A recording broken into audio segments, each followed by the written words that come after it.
It's time for another edition of Inside Notre Dame Football, presented by TireRack.com. I'm your host, Tony Simeone, joined, as always, by the head coach, Marcus Freeman. Coach, the game this week against North Carolina, it seemed like the kind of performance we expected from your team at the beginning of the year, complete on both sides, offense and defense. From your standpoint, what was your biggest takeaway? Yeah, as you said, we were able to really execute on both sides of the ball, special teams-wise, and that's the performance that you want. And the beauty of it is there's still a lot of room to grow and to teach. That was one of those games you felt good. Again, you felt good after any win. Trust me, what I've learned here in this short period of time is it's hard to win and be grateful for that opportunity to win. You know, it really felt good to see a really dominant performance from our offense, and defensively we played pretty good. I know it's always great to play at home, but there's something a little bit different about going into someone else's building and getting a win. How satisfying was it to get that first road win as a head coach? It was awesome. You play a great opponent, a well-coached team. I have the utmost respect for Mac Brown and that North Carolina football team, and to have a quality win over a great opponent was really, really satisfying. You know, it is unique being on the road. You know, the one thing I love about it is there's less distractions, right? It's just really your team, your group, your travel roster going to a place and really focusing on the game and being around each other. And it's one of those things you like about being away. Coach, appreciate it. When we come back, we'll break down the entire victory over North Carolina on this week's edition of Inside Notre Dame Football, presented by TireRack.com. Welcome back to Inside Notre Dame Football, presented by TireRack.com. It's now time for this week's game breakdown. Coach, we talked going into this game about how tough this test would be. You got to go on the road, play a really skilled team in North Carolina. As you got set to go on that trip down there, what was the real focus and message getting ready for this game? Really kind of narrow your focus. And really, I had one objective for this group, and that was one, to play harder, right, and to out-execute North Carolina. And that's what I really wanted them to focus on, not so many different things, and we got to do this and do that, and all these goals and objectives. I said one thing, I want us to play harder than we've ever played, harder than North Carolina, and we have to make sure we worry and focus on execution. The skill they brought to the table on offense was a huge concern. They scored so many points, and they went for 12 plays, 76 yards on that first drive. As a staff, and from your vantage point, what did you see on that drive that you then were able to use to educate yourself as the rest of the game went along? Well, one of the points of emphasis was to, try to keep the quarterback in the pocket. In that first drive, he was able to escape and really extend some plays, scrambling. And so it's a fine line being a defensive coordinator and what Coach Golden, and I don't want to play spy. I don't want the D-line to spy the quarterback, but understand you have to have rush integrity in your lanes and rush after the quarterback, but stay in your lanes. And so I saw a great adjustment by Coach Washington, our D-line Coach Golden, in terms of still the next series we have a sack with Riley Mills, and to be able to still rush relentless after the quarterback, but understand you have to have integrity in your lanes. You mentioned the sack from Riley. He's really come along. He's a leader on the defensive line. Just what impresses you about his skill set? He's such a physically big guy that can play, really tackle and do multiple different things, and he's playing really well right now. He had 2 sacks last game, playing at a high level and doing well against the run, and so he's constantly improving and is playing really well for this defense. Next drive, you guys finally get into the end zone, 8 plays, 83 yards.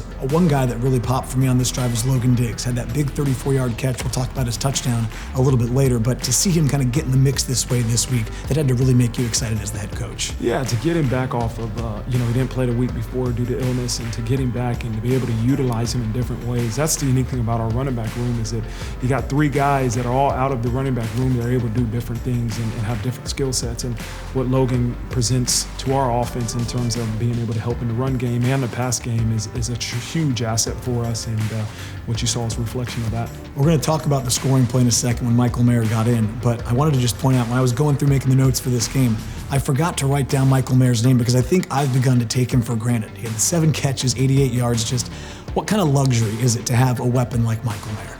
It's unique because you never feel like he's covered, and even when he is covered, you still throw the ball to him and he finds a way to catch it. And the thing you love about Mayer is a lot of times your best player is your best worker. and he sets the standard in terms of how to prepare, and he goes out in the game and he puts it all on the line. And so he's playing at a high level, and he's finding unique ways to improve, and it's surprising to say that, but he's getting better every week. It's tied at 7 at that point. Defense does another great job, gets you a 3 and out. You get the ball back, and then I thought another guy that was great to hear his name this week, Lorenzo Styles, catches the big touchdown pass to give you the 14-7 lead. For him to get in the end zone, how big was that for his confidence to get going? Oh, it was huge. You know, it's funny, you talked to Lorenzo after the game, and he said, Coach, I remember seeing, we had that exact play call versus that look in practice. And so credit to Coach Reese and Coach Stuckey in terms of the preparation and being able to give him that look. But that's what you have to be able to do, is when you get a chance, your number's called, you have to execute. And for him to do that was huge. They managed to tie the game at 14. And again, your offense, I thought the story of the day was every time they made a little bit of a push, they had a great drive lined up to be able to answer the bell. The guy on this drive that stuck out was Audric Estime. Let's talk about his game as a whole. 17 carries, 134. He is so fun to watch. What is working for him right now, and what makes him so productive?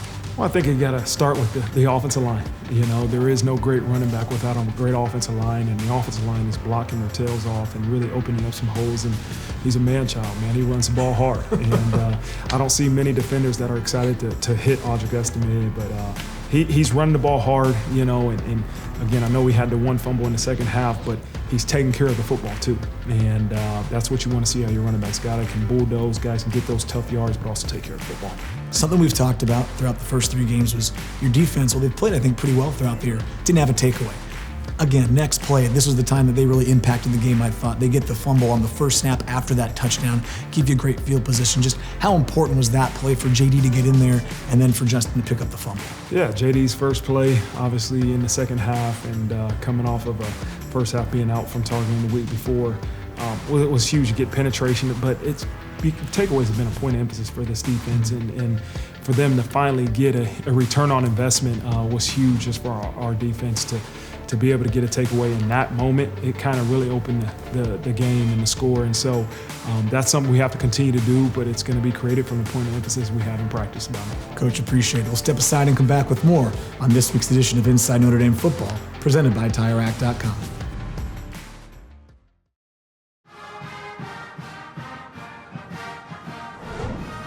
Welcome back to Inside Notre Dame Football, presented by TireRack.com. It's now time for this week's edition of Irish Access. Time to pop it off and go play offensive football. Let's go. Tyree behind Mayer. Into the secondary again. Now it's Logan Diggs trying to get the edge and turn the corner, and does. Another Notre Dame first down. Notre Dame's got stuff in their run game right now. They'll run it again, and he will walk into the end zone. An easy Notre Dame touchdown. They can't stop us. Drake, they can't stop us. Nobody can tackle you. Let's go. There goes Tyree. Another Notre Dame first down.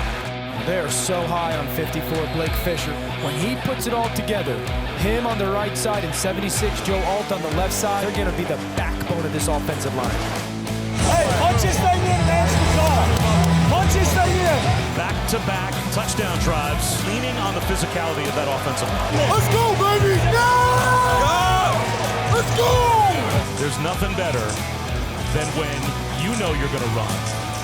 They know you're going to run. Can't stop you. And we still are able to run. Yep. And it has to be demoralizing for North Carolina to not be able to stop it at all. Let's go!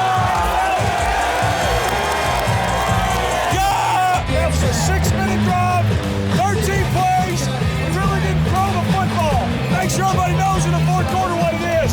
Rally around these guys and finish this football game. Y'all got it? Big on, 2-1-2. We said they had to try to figure out who they can be.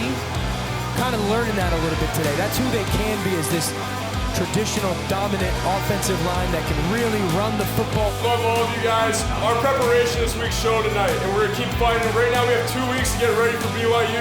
Get some rest, get in your books, understand the playbook a little bit better. Young guys are stepping up. Holden, you came in. Eli, you came in. We count on you guys. Everybody matters. Everybody matters.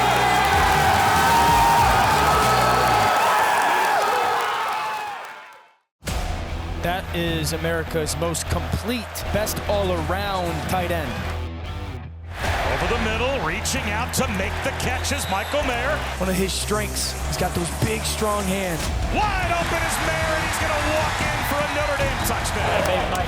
There's some play action on the fake. There's Mayer to the 10-yard line. Down to the 5-yard line, back in his this way, close to the 2. I had 9 guys on him. Take them all. Until defenses show you they have figured out what you're doing, which is getting the ball to 87, you continue to do it. Mayer makes the catch again. Another third down conversion for Notre Dame. First and goal, handoff to the up back. Estime, he tries to leap over the pile. Good push by Notre Dame. Touchdown. He's the most complete tight end in college football right now. He's the most willing and able to be a blocker. Mayer reaches up to make another catch. That is good enough for a Notre Dame first down. How good is this dude, man?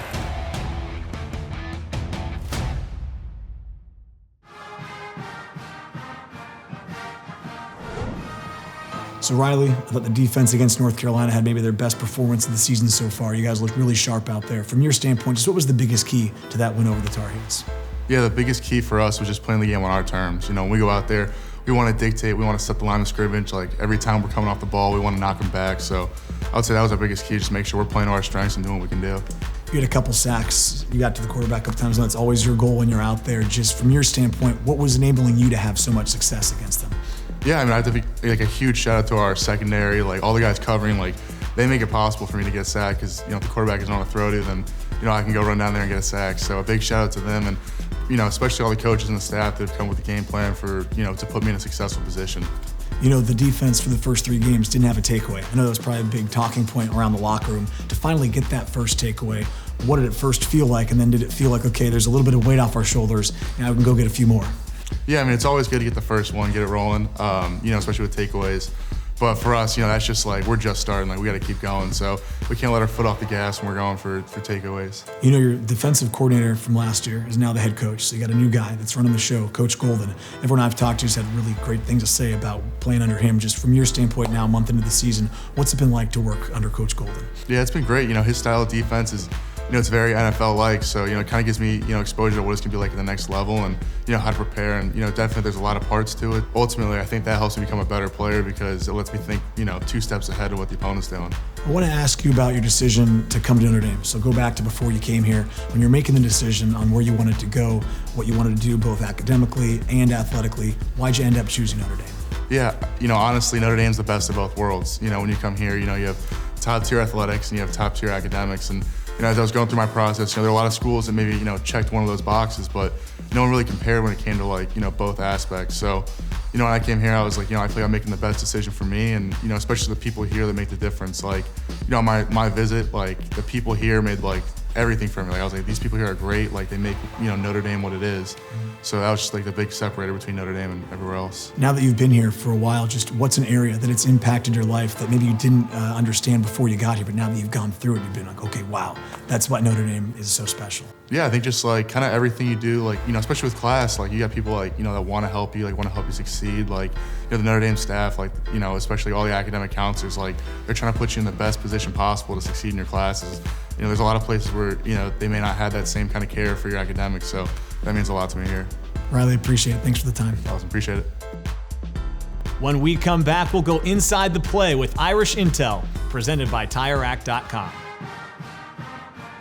Welcome back to Inside Notre Dame Football, presented by TireRack.com. It's now time for this week's edition of Irish Intel, where we go inside the play. Coach, let's start with the defense. Some big plays in this game against North Carolina. Early on, Riley Mills, we've talked about, really dynamic pass rusher, gets the sack. Just talk me through how he does indeed get this sack. Yeah, well, you know, again, this is the next series after the quarterback kind of scrambled for a lot of yardage that first series. What you see is a twist game on the right side of the screen. You have Foskey coming up and under, which forces the quarterback to scramble outside and Riley looping around. And so this was a great call by Coach Golden, but then you got to make the play.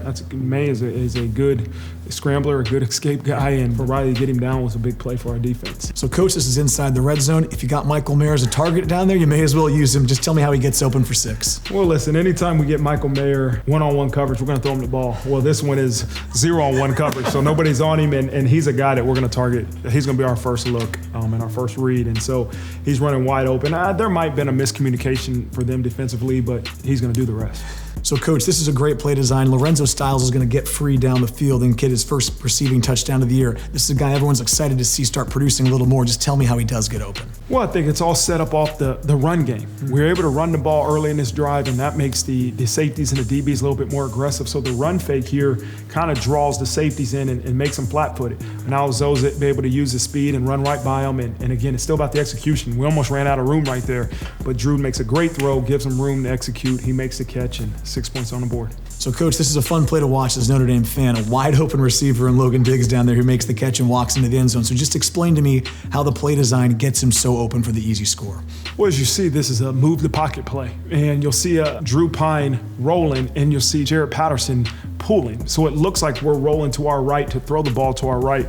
Logan's able to sneak out of the backfield and become wide open. And I'm sure they have somebody listen for him, but that guy ended up kind of man covering, turning and covering somebody that was going opposite of the play. And so, again, those are one of those plays where you just hold your breath and hope that the throw's there, that he catches the ball, nothing bad happens, and we're able to execute for 6. So, Coach, here it is. First takeaway of the season, design blitz, J.D. Bertrand gets in there. Just tell me how he does get to the quarterback and ultimately get the ball out. Yeah, sometimes you can create havoc without actually making the sack or without, blitzing a whole bunch of people, but J.D.'s runs scot-free up the middle here, and what he does is, because we're playing a little bit of zone coverage behind it, makes the quarterback hold the ball. Most of the times when you blitz, you play man coverage. We're playing zone here.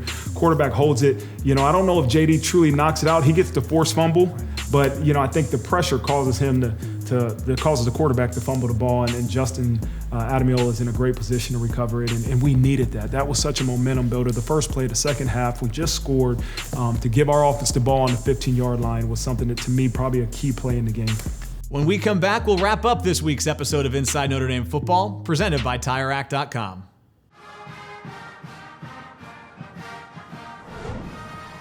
It's now time to wrap up this week's edition of Inside Notre Dame Football, presented by TireRack.com. Coach, you got the win to go to 2-2 headed into the bye week. Thought it was a really big win for you guys to get that momentum. But what'd you do with the extra week as a coaching staff, as a team, to prepare yourself for the final 8 games of the year? Well, I think the number one objective for the bye week was, one, to continue to improve as a team. How do you improve with a game, with not having a game that week? And that was a challenge. And we had really good practices Tuesday, Wednesday, and Thursday, and really physical practice. And I do feel like we improved. The second part was to physically and mentally recover. We had some guys that were injured that we have to get physically back, but also mentally. We have to kind of be able to, you don't have a game to mentally drain yourself about. You get to really just focus on practice and go and be a normal student after that, and that was important. And then 3, I said no distractions. I want to make sure we have no distractions, that we'll continue to gain this momentum that we have. And so I was pleased with the bye week. Coaches were able to get on the road on Monday, Thursday, and Friday and do some recruiting and continue to build this program the right way. But we definitely benefited from the bye week, and here we go for this 8-week span. October 8th has been a date that's been circled on this calendar for a while. It's going to be an awesome time. I think you get a chance to go out to Vegas, play in a great NFL facility. You also have a really good opponent that you're going to have to play in BYU. What's the biggest challenges you get set for this big week? Well, I think, being able to play in a Shamrock Series game is one of our distinctions, right, at Notre Dame, and that you can play a home game away from home. And to play in a place like Las Vegas, where there's going to be a tremendous amount of Notre Dame fans, is extremely exciting. It's really cool for our guys in this program, but we're facing a really good opponent and a mature team that has a lot of returning starters, that is led by the quarterback. Quarterback's a good player that's going to present a lot of issues, and we're going to have our work cut out for us. 4-1 team that we have to prepare, and to make sure that we put our best foot forward going out on Saturday. Coach, appreciate it. Good luck. We'll talk to you next week. All right, thank you. That does it for this week's edition of Inside Notre Dame Football, presented by TireRack.com.